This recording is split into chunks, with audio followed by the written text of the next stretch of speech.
So what do you think of my Bar Z Bash 2024 plaque? It's cast iron. I think it's 16 inches across, and I don't know how much it weighs. But this is the third attempt, and I'm not crazy about it, but honestly, that's good enough.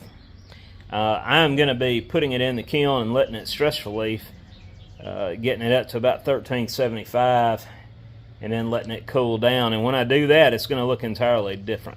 So I'm not going to bore you to death showing you all of this work, and you get the idea. We're making a false drag for these small castings here, and I have, for your convenience, cut off my little small fan that makes too much background noise. So I'm going to sweat it out for you guys to get this done. I don't know exactly what part of the greenhouse these castings go on, but what I'm doing, I'm coping down, and this is going to be a reusable drag. And I'm going to do something a little different here. I'm going to put a vent right here, and then dig a runner for the vent. I know it's a waste of iron, but I don't care as long as I get a good casting off of it. And I'm going to have a runner here for feeding the iron. So I've finished this side pretty much. We'll slick that down, because this needs to hold up 5 times. We've got to do this 5 different times, and that'll give us enough of these castings. I had to take one. I was not given 5. I had to take one, which is this one here, the original, and I had to cast it. Now, I'm going to thank Steve Watkins for that suggestion. These parts are so small, there is going to be a little shrinkage in between each cast. So these are going to be a little bit smaller, but not enough to notice. Now, if these were big castings, you would notice. Now, I got to do this on each one of these just to clean that up. I want to get down here to these corners best I can. I don't want any of that hooking the sand. I've got to get some more of those real strong earth magnets for jobs like this. I'm missing all of mine. I have no idea where they went. So I went to Morton Home Center because I've seen them at Home Depot, which is 35 miles from here. I didn't want to have to go all the way to Home Depot for magnets, so I went to Morton Home Center. I was asking the girl up front, which is my neighbor, by the way, do y'all have magnets? And she looked kind of stargazed, like, what's a magnet? I don't know what she was. Anyway, then it clicked, and she told me they were down on the hardware aisle. So I went down there. If they had them, they were going to be down there. I couldn't find them. So I went up and down every single aisle, and Dollar was behind me. And all of a sudden, she wasn't. And I got to looking, and she was sniffing this big bucket of dog bones. And I just about had to, well, I did. I had to grab her by the collar and drag her on down the aisle with me. No, I didn't have a leash on her. So I was thinking, while I was still trying to find a magnet, I'll go ahead and get her some of those. And I got to looking at the jar, and it was like $12. And I said, nah, I'm glad I didn't tell Dollar I was fixing to get them. But yes, Steve Watkins gave me the idea to cast up several of these at a time, and that way I only had to make 1, 2, 3 molds off and from there I'll be able to cast 4 at a time in these small flasks, which aren't going to be much of a problem. But I did need to get a false drag established, which I have here, and I want to make sure I kind of clean this up a little bit. As I said, I'm going to have a runner not only here for feeding, but a runner here for venting. And I don't care how much extra iron that's going to be, because they are waiting on this job, and I don't have time to be playing around and experimenting. I'm going to bring it down just a little more. It's not going to hurt a thing. All right, so we're ready to go ahead and roll with these.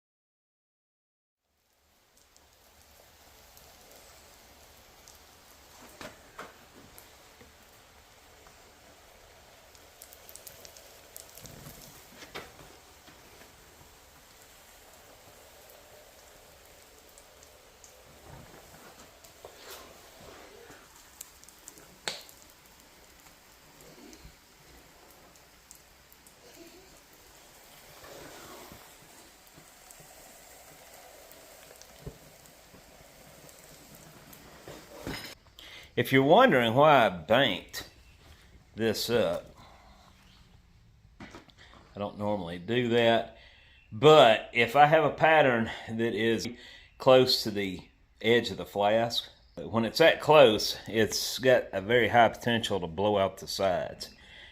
So if you bank the sides of the flask, that won't happen. It'll hold the iron in.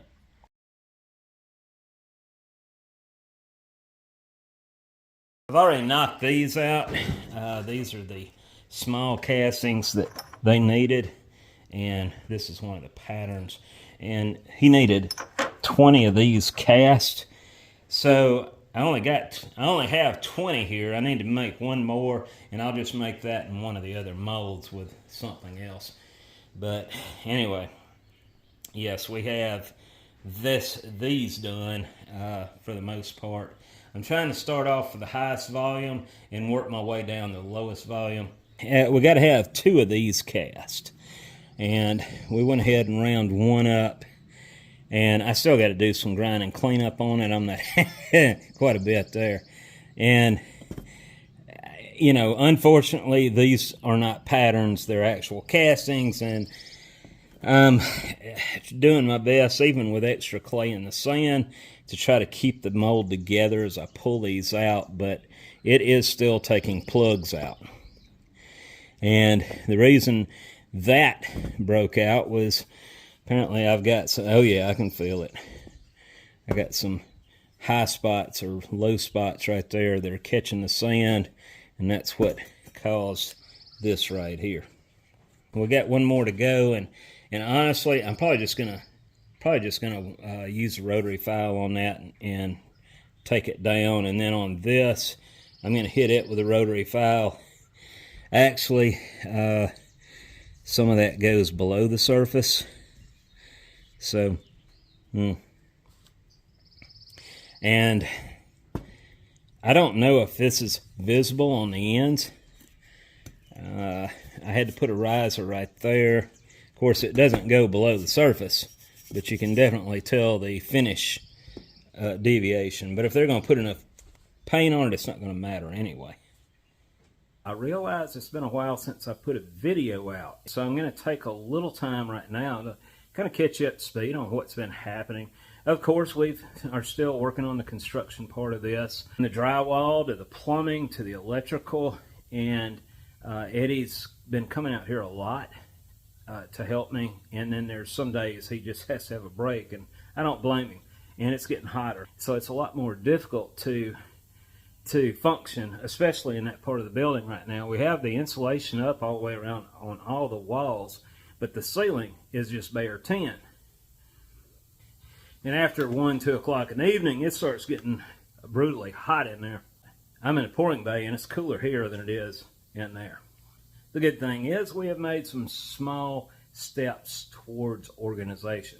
Several months back, during the good old tally-ho capstan, one individual made the statement that this job could have been done a lot faster if it had been done in a well-organized foundry. I'm not rubbed the wrong way about that comment, but it did stick. I show you a lot of mess around here every time, and I don't like it. I really don't. But it's hard for me to focus on straightening up around here when I got so much work steadily just still coming through the door. With that said, organization would help us, and it makes you feel better. You know, I had another comment not too long ago about are drywall. Why are you going all out to put nice drywall up when this is a foundry? And the answer to that is we're not going to be pouring in that room. It's strictly going to be for molding. I'm going to be using a paint that's wipeable, and we'll be able to clean up every day after we finish the job. There's nothing wrong with taking pride in where you work. I was spoiled for the last 25 years. When I was in the aerospace industry, they tend to have a lot cleaner environment, but I did like the atmosphere. It made you feel good when you come into work every day, and I want to achieve that sensation here at Windy Hill Foundry. Right now, when I come out here, man, I am overwhelmed because everywhere I look, it's total destruction. Yeah, I want to be well organized, so I'm going to show you where I have started. It's just one small step towards that direction. So this is my tool board for out here in the pouring area. This is all my pouring tools. Not all of them. I still got to put more hooks up, and I'm making custom hooks out of 1/2-inch hex rod, which I have plenty of. I said once I get a nice solid wall in the pouring bay, I wanted to do this. And of course you can see I've got a very nice solid big wall here. I can put several things here. But yes, this is one small step in that direction. No, I will not be putting stuff, hanging stuff on our nice drywall inside. We will have racks for that. But this was enough for me to get this fancy plaque. I am now a well-organized foundry. So that's one less negative comment I got to worry about in the future. We're leaving next week for California. I got to have a bunch of straight edges ready to take. And I want to have a couple of the first Windy Hill Foundry 6 by 6 by 4 inch angle blocks for us to take, machine, and scrape in. I'll make those available at the event, and those will be the first prototypes to some that I'm going to be listing on the store coming up in the very near future. Now, someone said that I'm cutting out the middleman, talking about Keith Rucker. No, I'm steadily doing Keith's work. This was not Keith's idea. I didn't steal it from him.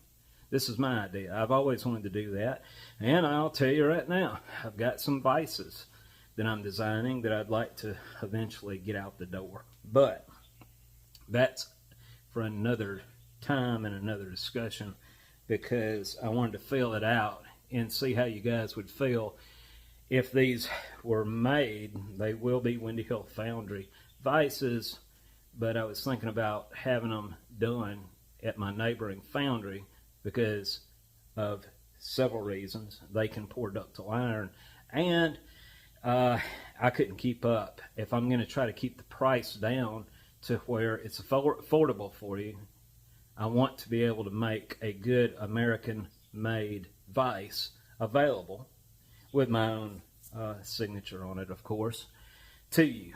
But like I said, in order to keep the prices down low and to give you a ductile iron vise, it's going to have to be done outside of here, but it won't be that far down the road. So give me your thoughts on that if you'd be interested in one. Like I said, I want to make them where they're affordable, and they will probably be a kit that you would machine. I could probably do those like I did the squares when I first started. I was able to get those machined for those that needed that part of it done. The same applies to these vices. They're not only going to be a nice, durable product, they're going to be a beautiful product to add to your shop.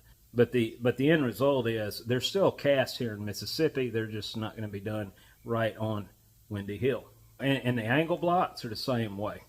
If it turns out there's enough interest generated on those once I get them going, I would like to look into getting these made, but in gray iron, not ductile, at this same foundry, and see what kind of prices they could give me on that, and make sure they could do the same quality detail as we do here. If they can't, if the detail is going to be a problem for them, then they'll just have to be done here.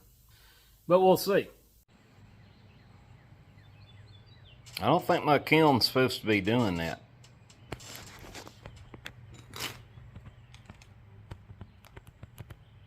This casing is elevated almost to the center line of the flask.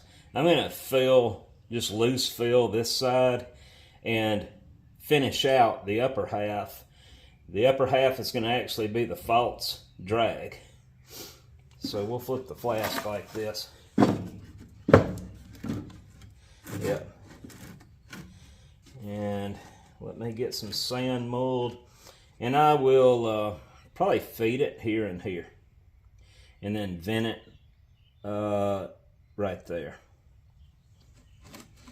I need to come to a stopping point and build some more flasks, don't I, guys? So now I'm going to flip this over, and I'm going to discard of all this on this half of the flask.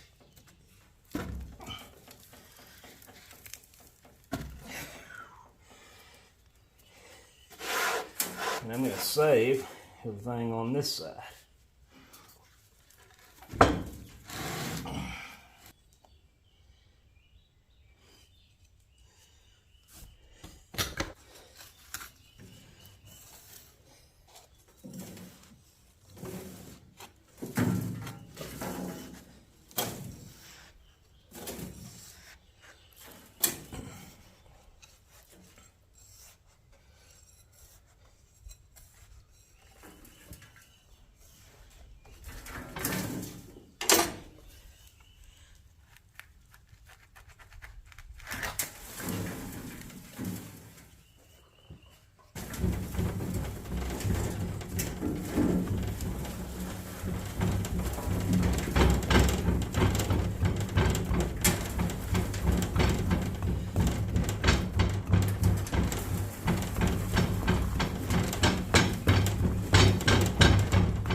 Anytime I find iron in it, get rid of it.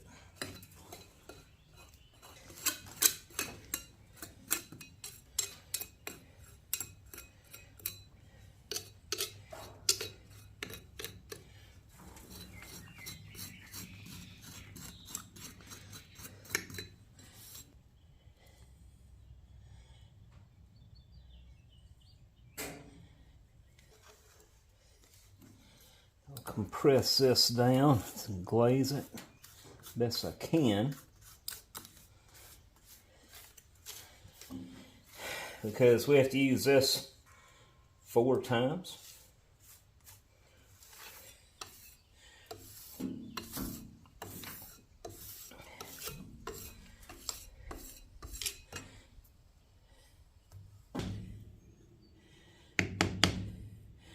Now all I'm doing is punching that sand about halfway through the casing.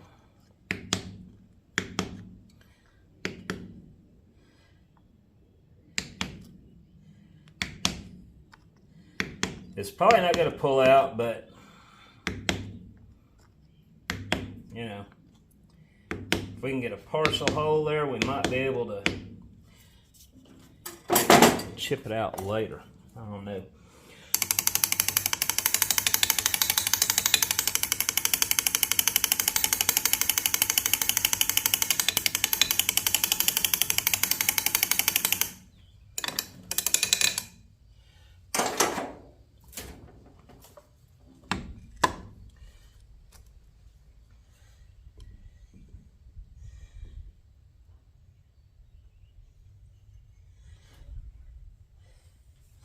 That broke off there.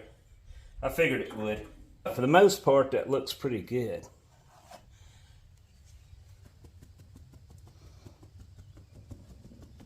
Blow it out.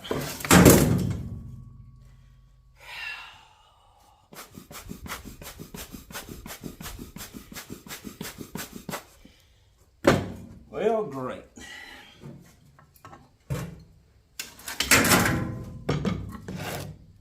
Shoot.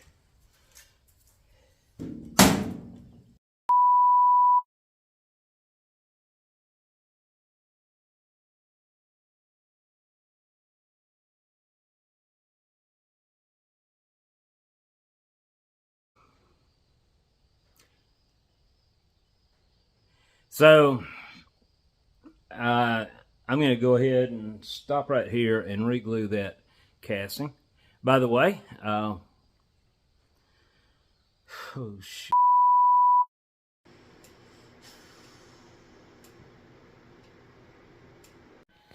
So I went ahead and repaired that, got it glued back together, and now we will resume. It's 24 hours later. We're going to go ahead and use this false drag. It's still in good shape, still hard, and we want to make sure that this piece will slide in and out of this with no problem. We don't want this to catch and tear out on the top side. We want it to fall out. So when I round this up, I'm going to have to flip the entire mold just because of the weight of this, where it doesn't tug. And then we're going to have to loosen it on the other half as we ram the other half of this back. Does that make sense?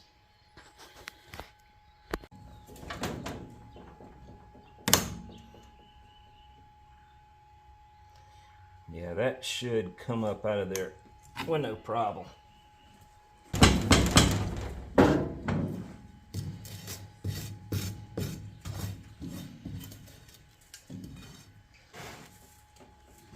The whole thing.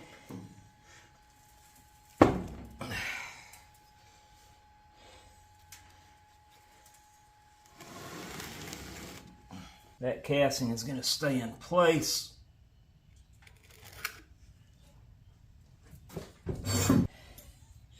And it did.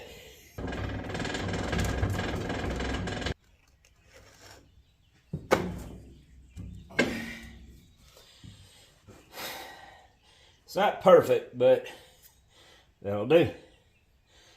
All right, so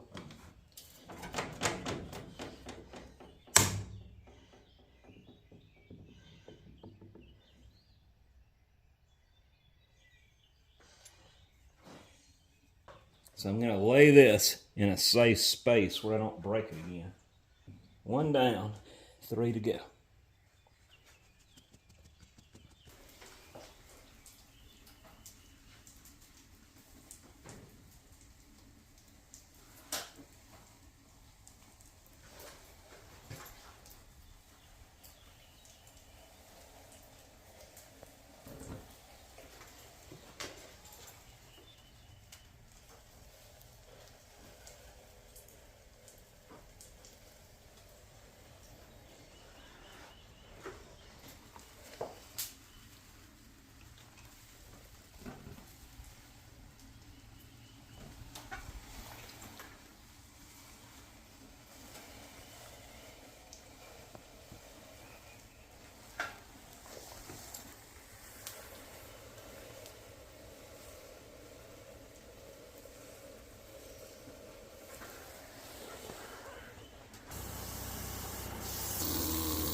Alright, so we needed 5 of these recast, and that's what we got here.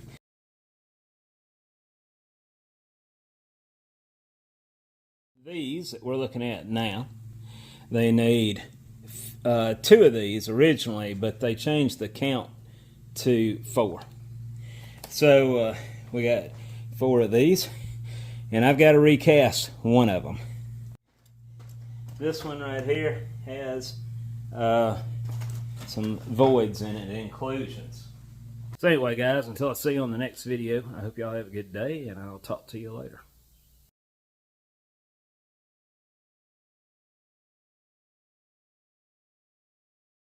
For those who have been asking about the Windy Hill Foundry hats, these are now available on my website, windyhillfoundry.com, under stores, or you can click on the above link. These are on the pricey side, but keep in mind the shipping is included. Have a good day.